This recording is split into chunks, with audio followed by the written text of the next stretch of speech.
Have you ever heard a piece of music that just makes you want to get up and dance? Well, today, we're going to dive into a dance that has this incredible story and, get this, a very special secret. I'm serious. What if it did? What if the rhythm wasn't just, a beat to dance to, but a kind of hidden message that made the music playful, proud, and completely unique? Well, that's exactly what we're going to do today. We're exploring the Mazurka, this amazing, spirited dance from Poland. It started out in villages, then traveled to royal ballrooms, and eventually became a total star of the classical piano. And it's all because of its secret code. Okay, so to really get the Mazurka, we have to know its story. Let's travel back in time for a second and see how this amazing dance got started and how it changed along the way. So it all kicks off in the Mazovia region of Poland. It starts as this really lively folk dance for the Mazur people, but by the 18th century, it got so popular that it found its way into these huge, grand ballrooms. From there, composers took it and turned it into incredible music for the piano that we still hear in concert halls today. What a journey. And what's so fascinating is how the Mazurka kind of developed two different personalities. On the one hand, you had the original folk dance. It was wild, full of life, with all this joyful stamping and hopping. But when it entered the ballroom, well, it had to get a little more posh, a bit more controlled, with elegant glides and precise structured turns. And that right there, that's the Mazurka's secret ingredient. Even in its fanciest form, it never forgot where it came from. You can still hear that wild, proud, foot-stamping energy, that real sound of Polish spirit, hidden right inside the elegant music. All right, now for the really fun part. Let's put on our music detective hats and crack the Mazurka's secret rhythmic code. This is what makes it sound so different from any other dance out there. The first clue is actually super simple. It's in what we call triple time. All that means is that you count the beat in threes. 1, 2, 3, 1, 2, 3. Like a waltz. It has the exact same count.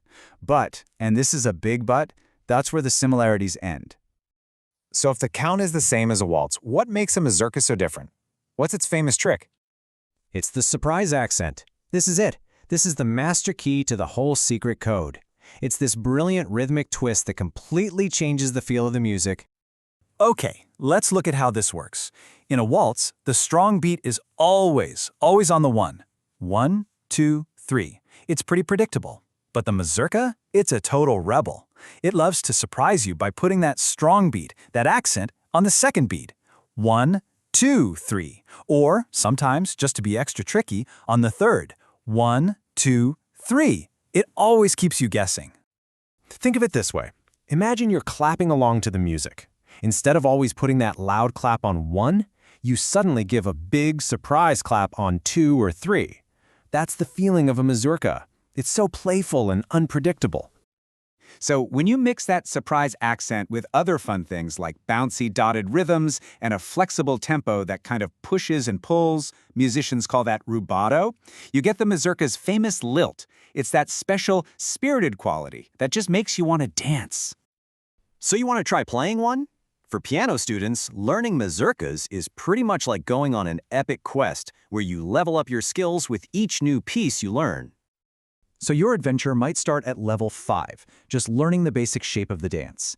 Then you'd move on to more complex rhythms, learn how to be more expressive, and finally, you tackle the really demanding pieces that require a huge amount of skill and feeling. And on your quest, you learn all these cool new techniques. For example, at level 6, you might learn something called the acciaccatura. It's a funny word, I know, but just think of it as a quick, crushed note that you squeeze in right before a main note just to add a little bit of sparkle. This journey takes you from a piece by Szymanowska, where you learn beautiful lyrical playing, all the way to Glinka, where you master that tricky rhythm. By the time you get to a piece by Tchaikovsky, you're basically learning to paint with sound. And then another Glinka piece comes along that demands a huge leap in your skill and emotional expression. I just love this description for level 7. It's not just about playing the right notes anymore, is it? It's about being an artist, using sound to create a whole picture, and balancing melody and harmony to tell a real story.